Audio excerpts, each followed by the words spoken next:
Culture change is about a shifting of the heart. Synchronization happened through rhythm. People were crying at the end when people's nervous systems entrained together. This is the neurological basis of empathy. Those neural networks predate language formation, sound, rhythm, singing, a very primal, ancient resource for connection, alignment, and that is nonverbal. Welcome to Magic Academy podcast. Today with us is Gary Muszynski, and he's the founder and CEO of Orchestrating Excellence. He's devoted his professional life and genius and magic into leveraging music to transform leadership, talent, and organization in an ever-changing and challenging world. Beep, beep, beep, in front of you lands a spaceship, and out walks a friendly alien.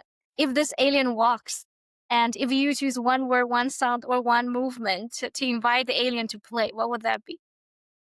I love that.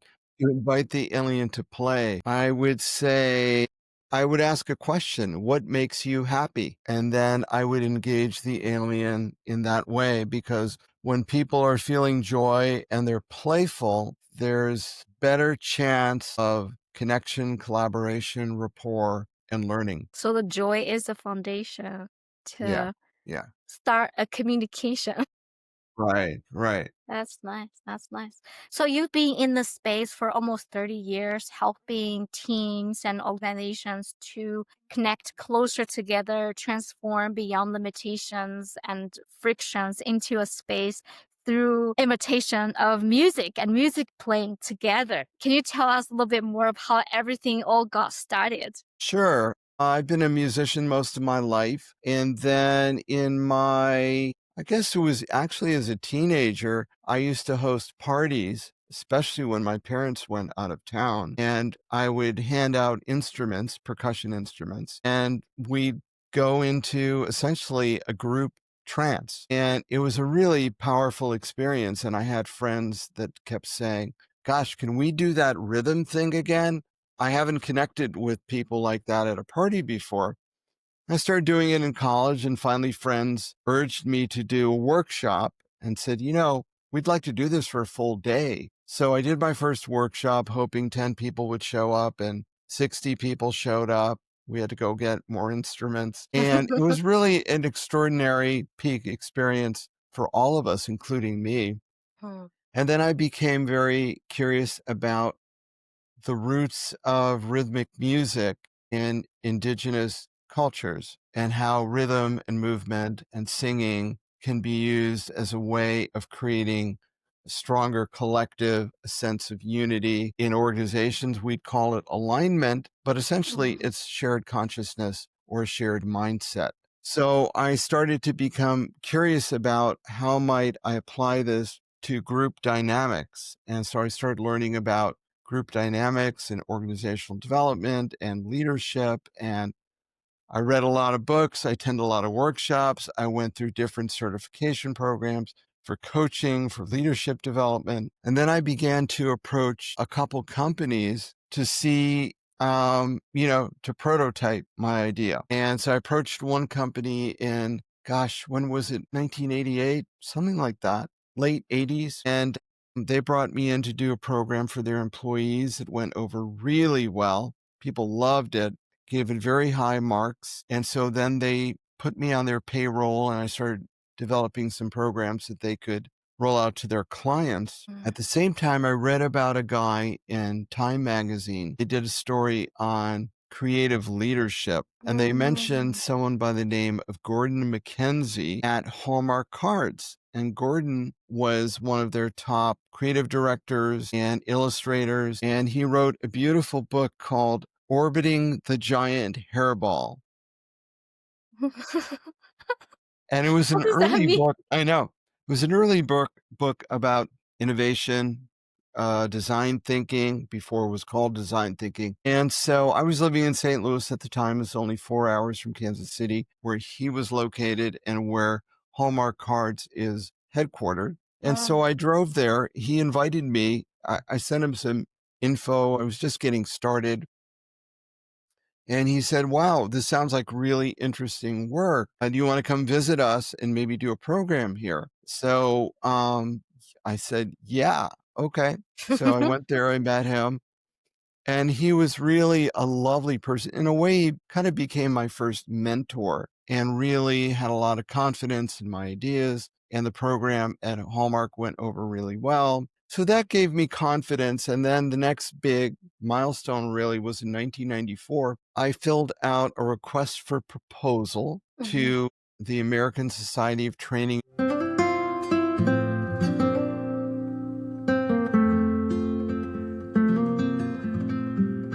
and Development, Mhm. ASTD. Now it's called AT. Yeah. But it's Mhm. one of the largest, training organizations in the world, if not the largest. This workshop was called Synergy through Samba. They actually accepted my workshop. All the other workshops were like 4 steps to boosting ROI or so Synergy through Samba stood out. So so much so that it was actually featured on the front page of the Wall Street Journal in the, marketplace section. Beautiful. But I was hoping that 100 people would show up, and 300 people showed up. Fortunately, we had enough instruments. And again, like the experience I had in high school and in college, it was an extraordinary peak experience for people. People were crying at the end. They were so emotionally moved by the experience, the incredible synchronization that can happen through rhythm Mm. when people's nervous systems entrain together. This is the neurological basis of empathy. And if you Mhm. study the brain, you realize that those neural networks predate language formation, sound, Oh. rhythm, singing, vocalizing. They're much older than language formation. And if any of your listeners have kids out there, they'll bear me out because oftentimes you'll see young kids making sounds, singing, being very playful before they can really speak. Mm. So, basically, what I realized is that I tapped into a very primal, ancient resource for connection, alignment, and that is nonverbal. And this was particularly effective since a third of the audience at the ASTD conference were international. And that was part of the thing is they had never felt so connected to a North American audience before Mhm. because of the difference in language and sensibility. And this moved their hearts. And I'm trying to think of who I just came across a beautiful quote recently. I'm going to see if I can find it quickly. It's by David Brooks, the noted New York Times columnist. He said, "Culture change is about a shifting of the heart." And I think, in a sense, that's what happened is that emotions precede our concepts and beliefs and mindsets about the world because they're the filters through which we make sense of the world and then create a narrative around our perceptions. So, Mm. music, as my colleague Daniel Levitin writes in his Mm. beautiful book, which is called I Heard There's a Secret Chord Music as Medicine. It's Mm. out Yep. now. Yep. I came across that book. Yet to Okay. finish it. It's on my reading list. Oh, Yes. good, good. It's a beautiful book, and I recommend that people listen to it on Audible because he's reading it and his voice and his emotion inflection is wonderful. It really adds a lot to the content. So, yeah, he's done a lot of research on music as medicine, the healing powers of music. And Mm. so, since music is my first love, and I'm also really passionate about organizational life, collective intelligence, how to harmonize polarizing energies. Music has become a great asset and tool. That gets me very interested in your programs that you have been sharing with people, shifting their hearts, harmonize the conflict into beautiful sounds and harmonies. And what does the experience feel like? What does that, how do, how does the experience flow in terms of a participant? Can you walk us like through Sh- maybe Sure, a happy story? happy to. Yeah, there's different templates, there's different programs, there's different instruments, they're sequenced differently. The important thing to realize is I always start with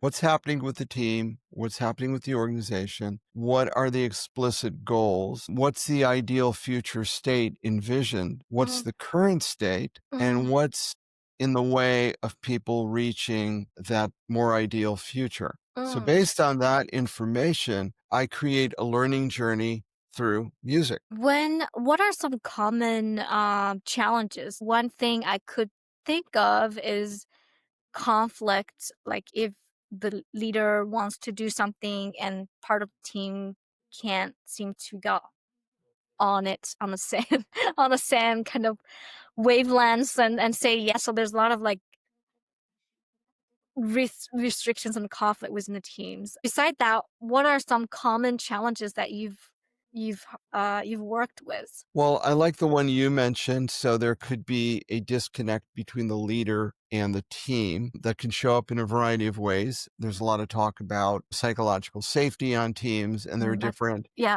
things that can influence that. Leadership is one. yeah. Role clarity, lack of role clarity, Or recent firings or layoffs, command and control structure. I mean, there's lots of reasons why people might not feel psychological safety, which is or a very complex topic. Another issue could be there have been many reorganizations. So there's a new leader, two teams are merging, two teams are competing for resources, merger and acquisition. So mm, now I remember doing a program where we were bringing two leadership teams and two sales teams together to work collaboratively through a 4-hour program. It was the update of Synergy through Samba. We call it orchestrating excellence. And 2 weeks earlier, these two leadership teams and sale teams were each other's biggest competitors. They were part of the same company and they had to work together. Not so easy. So we were hired by the CEO and his, head of HR who had mm, experienced my work at a conference or a different organization. And she actually wrote to us afterwards and said, "You completely vamped my understanding of what's possible with team building because your 4-hour session was more effective at getting the two teams to have the willingness and the openness to working together as compared with 4.5 days of scenario planning and business content." So again, how do you do that exactly? How do you have this music programming that really kind of transform the teams? Feels like so we have some common challenges like conflict and clarity and conflict of interest. So do they deserve to be having different learning journeys? Like, what kind of music helps people to increase buy-in? What kind of music playing help people to gain clarity? What kind of music help people to turn conflict into synergy? Like, well, do you select different videos? these are very perceptive questions you're asking. Again, it stems from understanding deeply what the challenge is. Is it a surface challenge? Is it a middle challenge?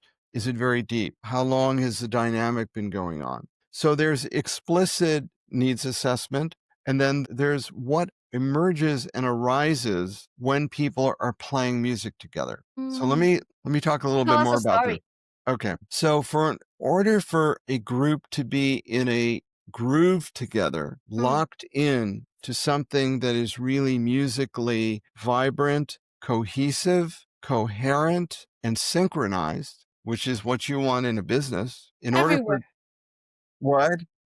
everywhere, ideally. Everywhere in a relationship, right. But we fall in and out of rhythm all the time. We can't be in Yeah. the groove all the time. We're not always in flow. There's disruption, self-imposed, externally imposed. So the lesson is, how do you fall out of rhythm? Do you notice? What do you do individually? How do you get everybody back on track? So those are the things that we work with explicitly through music. It's a simulation. So once we talk about how are things going musically? Where does it sound like we're aligned? Where is there a mismatch of either skills or resources or Mhm. awareness? How can we improve? And then there's a transfer to how does this relate to the relevant issues your team is dealing with?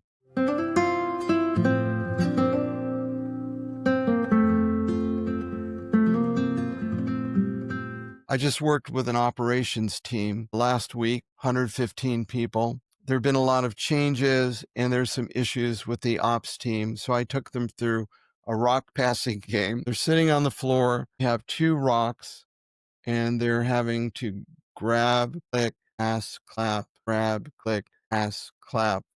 And they're in a circle of 115 people. So this A team might circle of 150. So they 150 people form a big circle. Right. And the circle represents the system. The ability of the rocks to pass through in a tight groove and flow represents the handoffs they need to make between their different functions to keep clients happy. That could be IT stuff, it could be sales versus fulfillment, it could be all kinds of things that you might imagine, right? But basically, businesses have to be well organized, internally synchronized so that they can produce a high level of customer service and delight for their customers. It's true internally too, in terms of the employee experience. So they're learning about this metaphorically, but also somatically, like, oh my God, what happens when I have 25 rocks in front of me? The next 20 people have no rocks. How do I react? So sometimes will react. I'll just ask them a neutral question like, whoa, what happened? How did you get 20 rocks? What happened? And oftentimes they'll start blaming other parts of the circle. Okay. So that now we're surfacing a dynamic, right? And someone else might have the wisdom to say, maybe the problem started in another part of the circle. It ended up here. But that Mhm. doesn't mean that the problem needs to be localized to these people right here. So that's a system level awareness. Now we're going from localized blame to a more systemic awareness of we're all in this together. Are we asking the right questions to diagnose the root cause? So that's an Mhm. actual experience. Now, where did I derive this from? It's actually derived from Chinese traditional medicine, because in Chinese medicine, you have something called pulse diagnosis. Yeah, yeah. We put it on like here and then just sense it. Right. But the thing is that unlike Western pulse, you're mostly feeling amplitude of the pulse and the rate, the speed, beats per minute, beats per second. In Chinese medicine, you're feeling into the different organ systems on that side at three different levels, and you're getting Yeah. a sense of you're getting many more data points on both sides. So you're getting 18 data points instead of Right. It's kind of one. like an analog signals versus a digital zero and one signals. Yeah, they're Yes. very comprehensive. Exactly. So when we're doing the rock passing game, what I'm looking for is what is the ability of this team or group or system to self-organize when there's change and chaos. Some groups, when the rocks start piling up, they just stop. They give up. Some groups, like this ops team, they keep going. They keep trying. They don't give up. I mirror that back to them because one of the principles of organizational development is for the facilitator to mirror back what he or she is seeing about the systemic. So you could Mm. see how deep this stuff actually goes. On the surface, it's just a silly game passing two rocks, right? Now, Something when we would do in kindergarten. Let's pass the rocks and let's play. right now, it puts everybody on the same level. And for people that are apt to think, who is this guy? What are we doing? What Mm. relationship does this have to anything serious? As soon as I start playing the game, they get it. Because I say, look, folks, this is a silly game. I want to apologize ahead of time for subjecting you to this. You're sitting on the floor, you're probably uncomfortable, low back, and you're going to be Mm. passing these things around. But you're just doing these four motions. And when it goes well, there's a good flow, there's good role clarity, the handoffs are clear, external customers are happy because they're getting the information or their products in a timely manner, everything is in flow. What could possibly go wrong? Yeah, what could possibly go wrong? So I like to ask that as a provocative question because people then start to laugh a little nervously, like, oh my God, okay, this is not just a simple game. The hidden patterns will get exposed by those Right, and one of roughly the patterns moments. is that some people have a big pile of rocks and they just pass it on to the next person. It's no longer their problem. Now they're just delegating the chaos. Other people are sweating and like trying to manage it and figure out what to do and feeling like oh, it's all my fault. I messed up. Something's wrong with me. And then other parts of the circle are working with each other to take the excess rocks and send them to where they're needed. They have what I call systemic awareness, or I call it panoramic vision instead of myopic vision. So if you're in a stress pattern, as you were just a little while ago, Yeah, it was. if you're in a stress if you're in a stress pattern or fight, flight, or freeze, then you're not going to have panoramic vision. You're going to have myopic vision. You're in survival mode. So your solutions are not going to be as effective. If you're more resourced and calm, you're feeling more connected with people about the changes, then you could think more strategically about how to skillfully adapt to change. So I'm giving you an example. I'll mention one more story. I was working with one of the top 5 banks in the world. I'm not going to mention their name, but household name. And I was working with the head of an entire division. He was the SVP of e-commerce, and he was given he was a new leader, and he was given very lofty, ambitious goals for growing revenue in a flat growth business. And this was early on in e-commerce days. They brought in 2 other very well-known professional service firms to try and get to the root cause of why they weren't able to grow their top line revenue. And neither organization was successful, and they spent millions of dollars. They brought us in. After our program, we cascaded the same experience to 5 other parts of the leadership team. So everybody had a common experience, a shared mindset, common language, and he used that, basically the language of synchronization and music, to rally his people. So anytime they said, oh, that goal's not realistic, he would say, do you remember what we did in Synergy through Samba? Do you remember how we thought that level of cohesion was impossible? And what did we learn, and what were the steps that we took to envision our success and work through the obstacles? So he was very smart about leveraging the experience. They grew their top line revenue from 90 million to 180 million in 2 years. And he Double. credits us with unlocking his leadership team's mindset around possibility.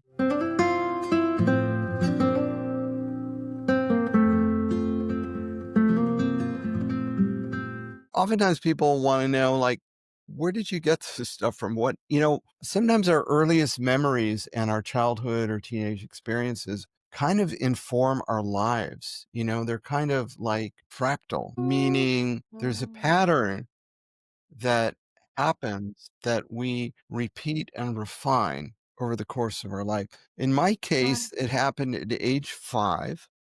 I was at Lomond Elementary School, suburb of Cleveland, Ohio, Shaker Heights, Ohio. And this was my elementary school, and we had a musical assembly for 600 kids. We were all really excited. We were sitting on the floor cross-legged. We were chirping like little birds. And the principal comes over the mic and loudspeaker and says, "We have something very special for you today, kids, that you probably will never forget." Now, in my case, that was true. Next thing we knew, these plush purple curtains parted, and this tall African-American musician, drummer, conga player started soloing on 4 conga drums. And this was my first introduction to Afro-Cuban music. And I was transfixed. I was a very shy kid. Emotionally, I was very socially shy. But I got up and I started dancing wildly in front of the whole school. And when I asked corporate audiences, now, how do you think these kids received me? Some people say they must have clapped. And then someone said, they made, they made fun of you, didn't they? I said, yep, they made fun of me because my behavior was not part of the mainstream. It was Mm. seen as aberrant, strange. And so they were making fun of me. But I didn't care. I continued, and then something magical happened. Someone else got up and joined me. Now, this made it safer for other people to follow. And if you look at adoption curves with new technology, you realize that, I was the innovator, the original Yep. founder, The whatever, early adopters. the early adopters, right? So he was my first early adopter.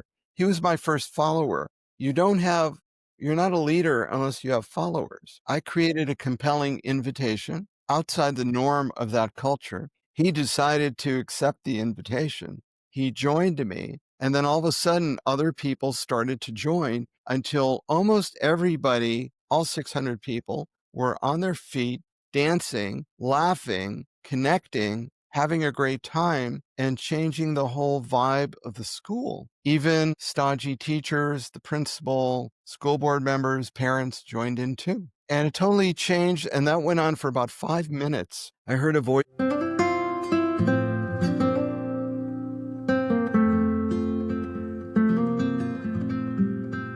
in my head that said, I want to do this someday. And I had no idea what that voice meant, but it became the basis of my life's work to explore rhythm and its impact on groups. And so that led me to study music in Brazil, Africa, uh, Indonesia, Peru, Cuba, and around the world. So that was my initiation. That was my call, if you will. And from then I began to experiment with different groups, whether it was my friends at the party, I told you about when my parents went out of town in high school, or what I did with my college friends, or I just kept investigating one population to the next, culminating with, executives in major Fortune 100 companies. And the impact was always the same. Thank you, Gary, for sharing with us this beautiful story of you in early years and also sharing with us the stories about how music,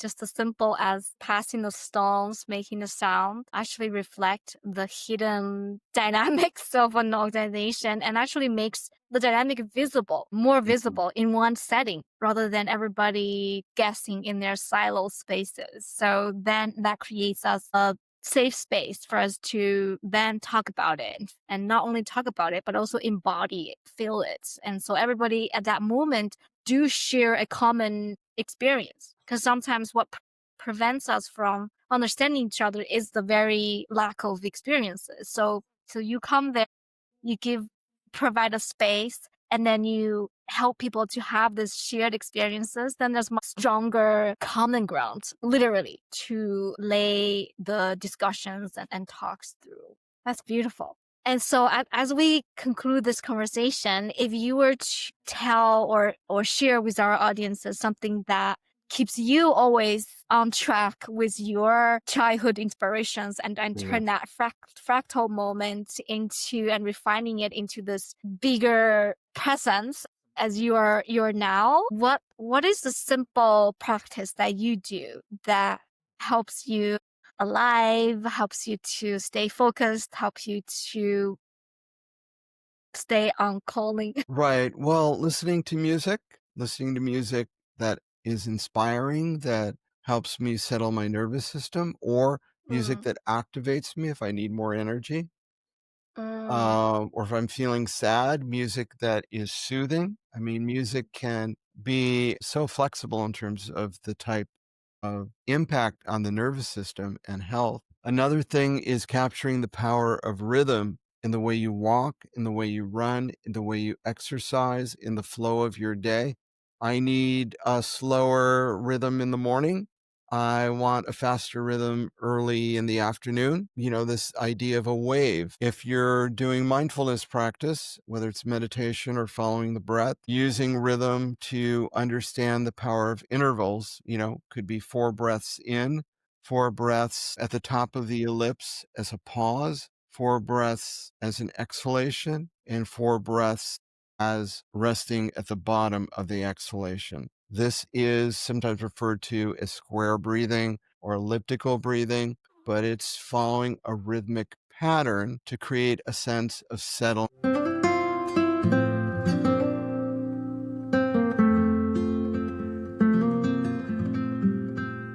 in the nervous system. So there's all kinds of ways that you can apply rhythm, music, and sound. And this kind of leads into my last comment. After Mhm. 3 decades of doing this around the world, I'm preparing to launch my first Train the Trainer session in early 2025. If any of your listeners are interested, they can email me at gary@orchestratingexcellence.com, or they can go to that website and uh, there will be a blog post describing it. But I'm Mhm. really interested in the next stage for me is take the design principles, the methodology, the actual Mhm. exercises, how I think about design and sequencing, Mhm. and really teach a group of 16 to 20 other people from around the world to do it at a high level. Yeah, for folks who are curious to learn more about the programmings, we will also attach the link in the show note below, together with information that you can get connected to Gary as well. We encourage you to get connected with each other, and I look forward to spread the words and make the space and visibilities for the magic and the power of music, of rhythm, of synchronicity, and how that can heal humanities at large, starting from one individual, one team, one group, and one organization at a time. Great. And if people want to just hear the music I've produced, they can go to oneworldmusic.com, ONE worldmusic.com. You can stream Roots and Wings Medicine Music. The album won the top Global Music Award in 2021 out of all the submissions around the world, and also 24 musicians from 10 countries. And then the newest one came out in fall of 2024. It's called The Journey Home: Songs of Longing and Belonging. I've listened to the Roots and Wings, and I still play that from Wonderful. time to time to help me focus and feel grounded as I work throughout the day. So music is medicine. We all need some healings to restore our energy, our childlike wonder, and our passion and our callings. In whatever context we all play a role.